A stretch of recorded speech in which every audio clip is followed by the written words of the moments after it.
Olá, tudo bem? Sejam bem-vindos mais uma vez ao nosso seminário. Estamos no módulo de Cristologia, parte 3.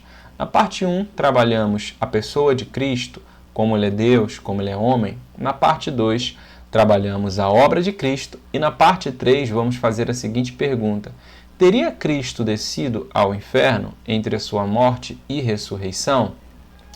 Essa concepção da descida de Cristo ao inferno foi muito popularizada através de canções, através de pregações, através de obras teológicas, que Cristo desce ao inferno para tomar as chaves da mão de Satanás e anunciar a sua vitória aos espíritos que estão em prisão. Mas há fundamento bíblico para essa concepção?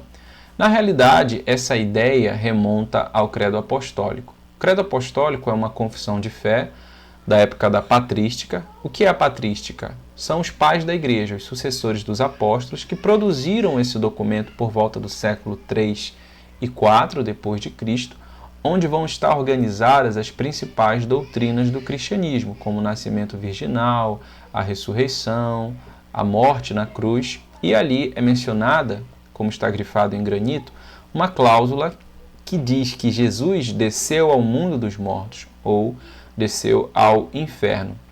O credo apostólico é do século 3 e 4 depois de Cristo. E vamos verificar que essa cláusula da descida ao mundo dos mortos vai aparecer somente por volta do século 7, no ano 650 depois de Cristo. Então, na realidade, essa versão que é mencionada, a descida ao inferno, é uma versão mais tardia. As versões mais antigas do credo apostólico não trazem essa menção de Jesus descendo a um lugar de tormentos para anunciar a sua vitória ou tomar as chaves das mãos de Satanás. Existem 5 versículos bíblicos que vão fundamentar uma possível descida de Cristo ao inferno, e nós vamos analisar cada um desses versículos dentro do seu contexto de forma objetiva e nos perguntar se é plausível nós admitirmos essa descida de Cristo. O primeiro texto é Atos capítulo 2, versículo 27. Veja comigo o que é dito em Atos dos Apóstolos, capítulo 2, versículo 27. Ali é a pregação de Pedro em Pentecostes, e Pedro está mencionando o Salmo de número 16, versículo 10. Veja o que ele diz em Atos 2, 27. Porque não deixarás a minha alma na morte, nem permitirás que o teu santo veja corrupção. Essa frase, não deixarás a minha alma na morte, é traduzida em algumas versões por não deixarás a minha alma no inferno. A maioria dos estudiosos vai concordar que seria uma tradução infeliz, que o termo grego aqui é Hades. Hades, literalmente, é a tradução de sepulcro, sepultura ou até mundo dos mortos, mas não inferno. Hades é o grego equivalente ao hebraico Sheol. Sheol significa sepulcro, sepultura e até mundo dos mortos. Inferno possui um termo específico, que seria a Guiena, que é utilizado no Sermão do Monte por Jesus quando ele diz: se o teu braço te faz pecar, arranca-o, porque é melhor entrares sem um braço no reino dos céus do que com o corpo todo seres lançado no Guiena, no inferno, onde há choro e ranger de dentes, onde o fogo é eterno, onde o bicho não morre. Então há um contexto ali de fogo eterno, de um lugar de punição. O contexto de Hades é diferente de Guiena. Há uma menção de sepultura, de um lugar físico de morte. O contexto da passagem aponta para a época de Davi. Veja o que ele diz no versículo 29. Irmãos, permitam-me falar-lhes claramente a respeito do patriarca Davi. Ele morreu e foi sepultado, e o seu túmulo permanece entre nós até hoje, sendo, pois, profeta e sabendo que Deus lhe havia jurado que um dos seus descendentes se assentaria no trono, prevendo isto, referiu-se à ressurreição de Cristo, que nem foi deixado na morte, e nem o seu corpo experimentou corrupção. Deus ressuscitou este Jesus, e disto todos nós somos testemunhas. Pedro está fazendo uma comparação entre Davi, que permaneceu na sepultura, e Jesus, que não permaneceu na sepultura. Ele diz a respeito de Davi: ele morreu e foi sepultado, e o seu túmulo permanece entre nós até hoje. Versículo 29. portanto, não poderia ser uma referência a Davi. Mas, versículo 30, sendo, pois, profeta, e sabendo que Deus lhe havia jurado que um dos seus descendentes se assentaria no trono, prevendo isto, referiu-se à ressurreição de Cristo, que nem foi deixado na morte ou no túmulo, nem o seu corpo experimentou corrupção. Pedro está dizendo, gente, Davi morreu, foi sepultado, e o seu túmulo permanece entre nós até hoje. O texto refere-se ao túmulo, mas não poderia ser uma referência a Davi, porque sabemos que o túmulo de Davi está entre nós até hoje, mas o túmulo de Cristo não. Jesus ressuscitou. Ao contrário de Davi, Davi permanece aqui entre nós no seu túmulo. Jesus não. Jesus ressuscitou e saiu do túmulo. O termo hebraico Ad não é uma referência a inferno, mas ao túmulo, tal como Davi permaneceu no túmulo, Jesus saiu do túmulo. Não há nenhuma referência a inferno. Próximo texto, Romanos capítulo 10, versículo 6 a 7. Veja comigo o que é dito em Romanos capítulo 10, versículo 6 e 7. Mas a justiça que procede da fé afirma o seguinte: não pergunte em seu coração, quem subirá ao céu, isto é, para trazer Cristo lá do alto, ou quem descerá ao abismo, isto é, para levantar Cristo dentre os mortos. 8. Porém, o que se diz? A palavra está perto de você, na sua boca e no seu coração, isto é, a palavra da fé que pregamos. 9. Se com a sua boca você confessar Jesus como o Senhor, e em seu coração crer que Deus o ressuscitou dentre os mortos, você será salvo. Paulo está fazendo uma citação de Deuteronômio, capítulo 30, versículo 13, onde Moisés, a respeito da lei, diz o seguinte: a lei, parafraseando, não está distante de você, ela não está no mais altos céus que você precisa buscá-la, não está no abismo, no além-mar, ou seja, a lei está acessível, é passível de ser cumprida, você pode aproximar-se da lei porque ela não está distante. E aí Paulo usa o mesmo recurso que Moisés utilizou para a lei com relação ao evangelho, dizendo que a justiça que procede da fé não está distante, portanto não diga quem irá até o mais alto céu buscar a Cristo, ou quem irá no abismo buscar a Cristo, ou no mar. A palavra da fé está perto de você, na sua boca e no seu coração. Que se com a boca você confessar Cristo como Senhor e em seu coração crer, você será salvo. É apenas um recurso de linguagem para dizer que Jesus não está distante, nem no mais alto céu, nem no mais profundo abismo. É apenas uma metáfora.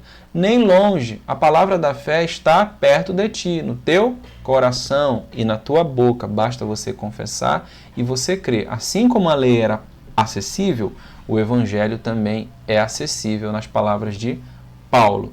Não tem relação nenhuma com o inferno. Porque ele menciona então no versículo 7, quem descerá ao abismo para levantar Cristo dentre os mortos? É mais uma vez uma comparação entre o céu e o abismo, lugares distantes que você não precisa ir para buscar a Cristo. Cristo, através da fé, está perto do teu coração e da tua boca. E a palavra abismo é abissos, que significa oceano, profundezas do oceano ou até mundo dos mortos, mas não inferno, não guiena. Portanto, é um recurso de linguagem para dizer que o evangelho está próximo. Próximo texto. Efésios capítulo 4, versículo 8 e 9. Veja o que diz Efésios capítulo 4, versículo 8.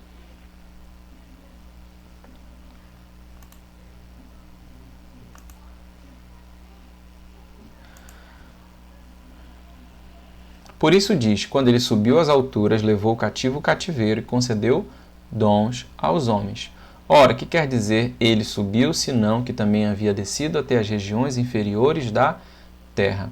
Os que advogam que Cristo desceu ao inferno interpretam esse texto como uma referência ao inferno, regiões inferiores da terra como o inferno. Eu não vejo qualquer menção de inferno aqui. Como interpretar esse texto? O texto está fazendo uma referência à ascensão e à encarnação de Cristo. O versículo 8 diz, por isso diz, quando ele subiu às alturas, ou seja, sua ascensão aos céus, levou cativo o cativeiro e concedeu dons aos homens. Ora, que quer dizer ele subiu à ascensão? Senão que também havia descido, ou seja, antes de ascender aos céus, ele encarnou, desceu na terra como um homem. E como ele desceu na terra? Nas regiões inferiores da terra. Regiões inferiores da terra é uma contraposição com o céu, o qual ele subiu. Regiões inferiores da terra é o próprio céu, é a própria terra, não é uma referência ao inferno. O texto diz que ele levou o cativo o cativeiro. Esse termo, levar cativo o cativeiro, é tirado do contexto de guerra. Quando um rei saía em batalha, ele, depois de ter vencido aquele rei inimigo, ele ia até a cidade e trazia consigo cativo, o cativeiro, ou seja, ele trazia escravos, ele trazia espólios de guerra, e ao chegar na sua cidade natal, ele distribuía dons, presentes aos homens, tesouros, espólios de guerra, coroas, moedas. E Cristo, quando ele desceu, quando ele encarnou e venceu Satanás aqui na terra através da cruz, no seu sacrifício, e subiu mais uma vez, ele levou cativo o cativeiro. Nós estávamos cativos ao poder de Satanás, estávamos aprisionados, estávamos em prisão. Jesus nos resgatou, por isso ele levou cativo esse cativeiro que nos prendia e concedeu dons aos homens. Assim como um rei distribuía presentes aos homens, os presentes que Cristo distribuiu são os dons que foram dados à igreja. Tanto que no versículo 11 ele diz, e ele mesmo concedeu uns para apóstolos, outros para profetas, outros para evangelistas e outros para pastores e mestres. Cristo deu presente. E como ele levou o cativo o cativeiro? Vindo até as regiões inferiores da terra, que é a própria terra. Portanto, desceu e subiu é uma referência à ascensão, à sua encarnação. Não tem relação nenhuma com inferno. 1 Pedro 3, 18 e 19. Esse é um texto de difícil interpretação, mas não é impossível de ser interpretado quando você compreende o contexto maior da epístola e não o texto de forma isolada. Veja lá o que é dito em 1 Pedro, capítulo 3, versículo 18 e 19.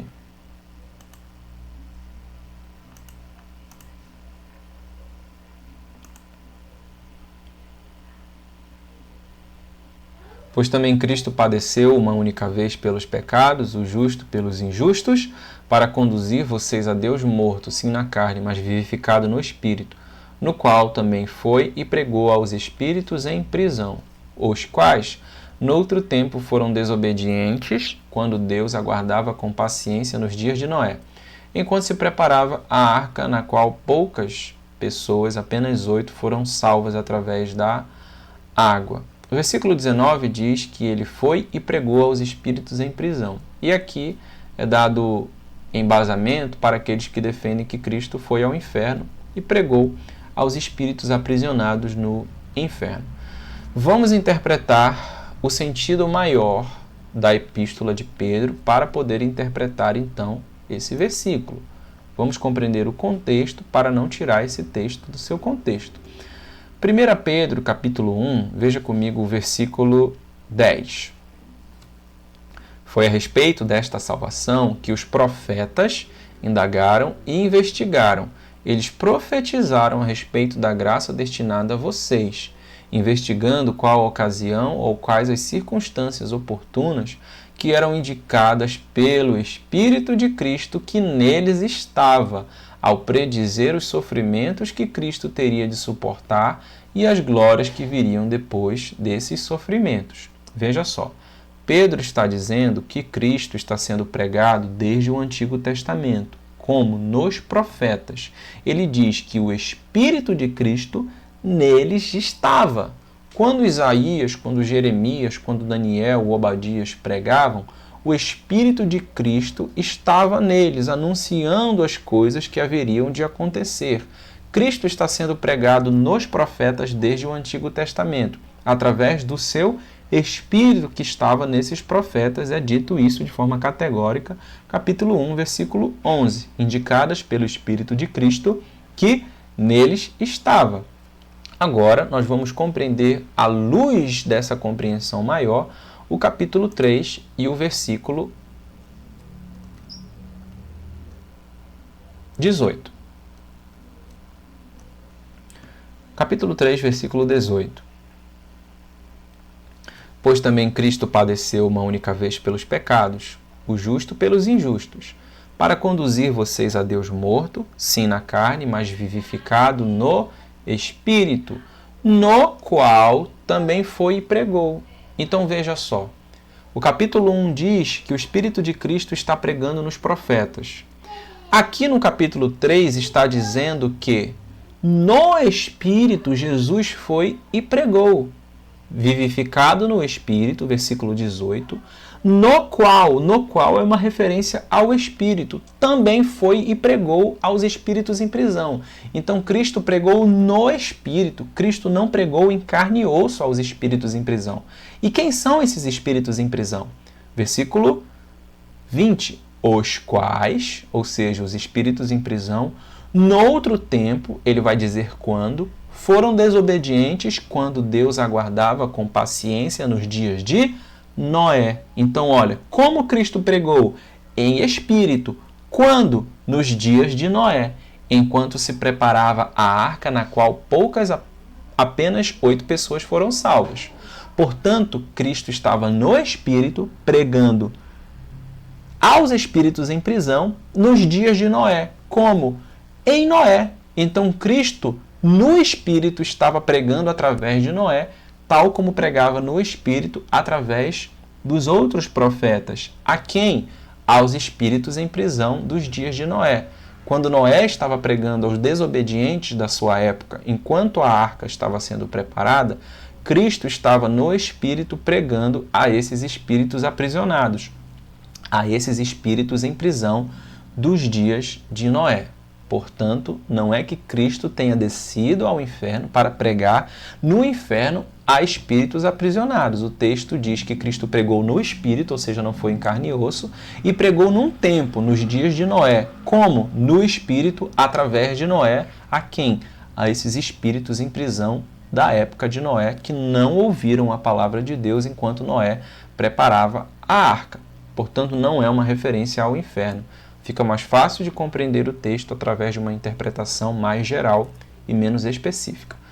1 Pedro 4,6, vamos ler esse último texto, que é uma possível referência de Cristo no inferno. 1 Pedro 4,6, só nós avançarmos um capítulo. Pois para este fim o Evangelho foi pregado também a mortos, para que, mesmo julgados na carne segundo os homens, vivam em espírito segundo Deus. O versículo 6 diz que o Evangelho foi pregado a mortos. Se o Evangelho foi pregado a mortos, eles interpretam que Jesus foi no inferno pregar a esses mortos. A primeira dificuldade com essa interpretação é, se Jesus pregou aos mortos no inferno, o texto está ensinando uma segunda oportunidade, ou seja, a Bíblia se contradiz, porque Hebreus capítulo 9, versículo 27 diz que ao homem está ordenado morrer uma única vez, vindo depois disso o juízo. A melhor forma de compreender essa passagem, diante dessa contradição, é nós lermos o texto adequadamente. Veja como a King James traduz esse texto de forma mais adequada. Na versão da King James, em 1 Pedro capítulo 4, versículo 6, é dito o seguinte: por esta causa o Evangelho foi pregado também a eles que estão mortos, para que fossem julgados segundo os homens na carne, mas vivessem segundo Deus no Espírito. Esses homens que receberam a mensagem do Evangelho são homens que estavam mortos na época de Pedro. Por essa causa o Evangelho foi pregado a estes que estão mortos, ou seja, pessoas que estavam vivas, que receberam a mensagem do Evangelho, mas que na época de Pedro estavam mortos. Por isso, a melhor tradução seria: o Evangelho foi pregado também a eles que estão mortos agora, mas não que Cristo tenha pregado para eles quando eles estavam mortos. E o texto continua: para que fossem julgados segundo os homens na carne, mas vivessem segundo Deus no Espírito. O que é ser julgado segundo os homens na carne? Serem perseguidos, morrerem, serem martirizados por causa do Evangelho, mas vivessem segundo Deus no Espírito. Ou seja, eles foram martirizados pelos homens na carne, mas o Evangelho foi pregado a eles, eles morreram, mas viveram segundo Deus no Espírito. Portanto, o texto está ensinando que o Evangelho foi pregado a pessoas que estavam mortas na época de Pedro. Isso é, o Evangelho foi pregado a mortos. Que mortos? Homens que hoje estão mortos, mas que na época estavam vivos e foram perseguidos, foram julgados na carne segundo os homens, morreram, mas viveram segundo Deus no Espírito, porque o Evangelho foi pregado a essas pessoas que estão mortas. Não é que Cristo tenha descido ao inferno e pregado a mortos. Se fosse por isso, o texto estaria ensinando uma segunda oportunidade. A melhor tradução nesse quesito aqui é a tradução da King James. Portanto, vimos 5 textos e vimos que não há nenhum texto categórico que ensine explicitamente uma descida de Cristo ao inferno. O que existem são interpretações dedutivas, ok? É mais fácil nós compreendermos o que Jesus diz ao Pai. Em tuas mãos entrego o meu espírito. Quando Jesus morreu, imediatamente o seu espírito se encontrou na presença do Pai, aguardando a ressurreição, e então ele de fato ascendeu e assentou-se à direita de Deus. Ele foi dado o nome que está acima de todo nome, até o seu retorno para buscar a igreja gloriosa. Tudo bem? Muito obrigado. Até a próxima aula. Um abraço.